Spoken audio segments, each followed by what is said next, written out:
എന്താണ് ഇന്ന് പകൽ നാം ചിന്തിച്ചു കൊണ്ടിരിക്കുന്നത്?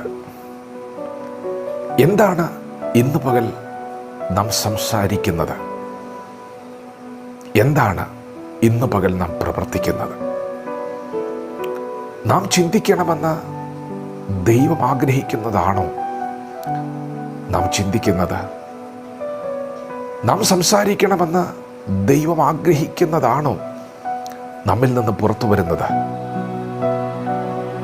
ദൈവത്തിന് ഇഷ്ടമുള്ള പ്രവൃത്തികളാണോ നമ്മിൽ വെളിപ്പെടുന്നത്? ദൈവത്തിൻ്റെ മാറ്റമില്ലാത്ത വചനം ശ്രദ്ധിക്കുന്ന പ്രിയപ്പെട്ടവരെ, നിങ്ങൾ ക്രിസ്തുവിനോടുകൂടെ ഉയർത്തെഴുന്നേറ്റിരിക്കുന്നു എങ്കിൽ ക്രിസ്തു ദൈവത്തിൻ്റെ വലത്തുഭാഗത്ത് ഇരിക്കുന്നിടമായ ഉയരത്തിലുള്ളത് ചിന്തിപ്പിൻ, ഉയരത്തിലുള്ളത് അന്വേഷിക്കുവിൻ. പ്രിയപ്പെട്ടവരെ, വചനം നമ്മോട് പറയുന്നത് നാം ഉയർത്തെഴുന്നേറ്റിരിക്കുന്നു എന്നാണ്. നിങ്ങൾ ഉയർത്തെഴുന്നേറ്റിരിക്കുന്നത് കൊണ്ട് നിങ്ങൾ സ്വർഗത്തിൽ ഇരിക്കുന്നത് കൊണ്ട് നിങ്ങൾ ഉയരത്തിലുള്ളത് തന്നെ ചിന്തിക്കുവിനെന്നാണ് വചനം നമ്മോട് പറയുന്നത്. ഉയർത്തെഴുന്നേറ്റവന് ഉയരത്തിലുള്ളത് മാത്രമേ ചിന്തിക്കുവാൻ സാധിക്കുകയുള്ളൂ. പ്രിയപ്പെട്ടവരെ, ഇന്ന് പകൽ നമ്മെ ഒന്ന് ശോധന ചെയ്യണം. നാം ഈ ലോകത്തിനുള്ളവരല്ല എങ്കിൽ നാം ഉയരത്തിലുള്ളവരാണ്.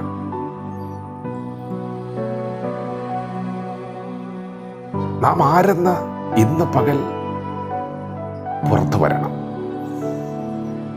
എന്താണ് നാം ചിന്തിച്ചു കൊണ്ടിരിക്കുന്നത് എന്ന് ഇന്ന് പകൽ ശോധന ചെയ്യണം. ദൈവത്തിന് ഇഷ്ടം ഉയരത്തിലുള്ളത് ചിന്തിക്കുന്നതാണ്. അതുകൊണ്ട് ഇനി മുതൽ ഞാൻ ഉയരത്തിലുള്ളത് ചിന്തിക്കാം എന്നൊന്നും നമുക്ക് തീരുമാനമെടുക്കാൻ പറ്റില്ല. പഴയ മനുഷ്യൻ അടക്കപ്പെട്ടു,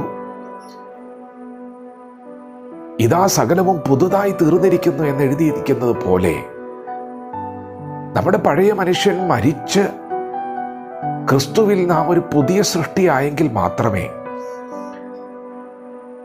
വിശ്വാസത്താൽ നമുക്കൊരു ഉയർപ്പ് സംഭവിച്ചെങ്കിൽ മാത്രമേ നമുക്ക് ഉയരത്തിലുള്ളത് ചിന്തിക്കുവാൻ സാധിക്കുകയുള്ളൂ. അപ്പോൾ ദൈവഹിതപ്രകാരമായുള്ളത് നമ്മുടെ ചിന്തകളിൽ പോലും പുറത്തു വരണമെങ്കിൽ നമുക്കൊരു മാറ്റം അത്യാവശ്യമാണ്. എന്താണ് നാം സംസാരിച്ചു കൊണ്ടിരിക്കുന്നത്? ഇന്നിന്ന കാര്യങ്ങൾ ദൈവത്തിന് ഇഷ്ടമല്ല, അതുകൊണ്ട് ഞാൻ ഇനി മുതൽ അങ്ങനെയൊന്നും സംസാരിക്കുന്നില്ല എന്നൊരു തീരുമാനമെടുത്തത് കൊണ്ട് മാത്രമായില്ല. പഴയ മനുഷ്യൻ കുഴിച്ചിടപ്പെടാതെ,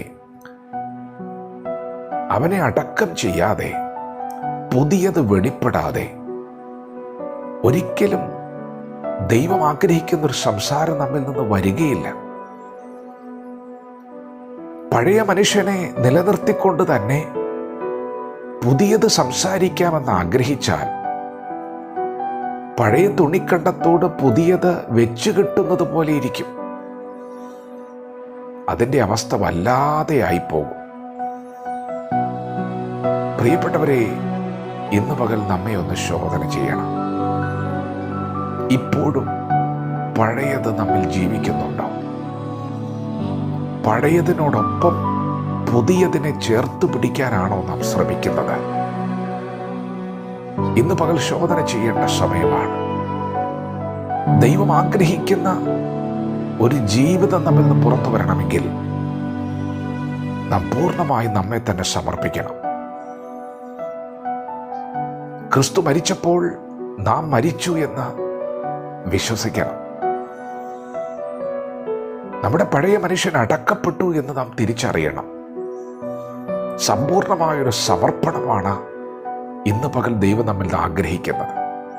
അവയവങ്ങളെ എല്ലാം ദൈവ കരങ്ങളിൽ സമർപ്പിച്ച് ഒരു പുതിയ ജീവിതത്തിന് വേണ്ടിയാണ് ഇന്ന് പകൽ നാം ആഗ്രഹിക്കേണ്ടത്. ദൈവസന്നിധിയിൽ സമർപ്പിക്കാം. ദൈവം നമ്മിൽ നിന്ന് വലിയത് പ്രതീക്ഷിക്കുന്നു. ദൈവം നമ്മെ ഓരോരുത്തരെയും ഈ പകൽ അനുഗ്രഹിക്കുമാറാകട്ടെ. ആമേൻ.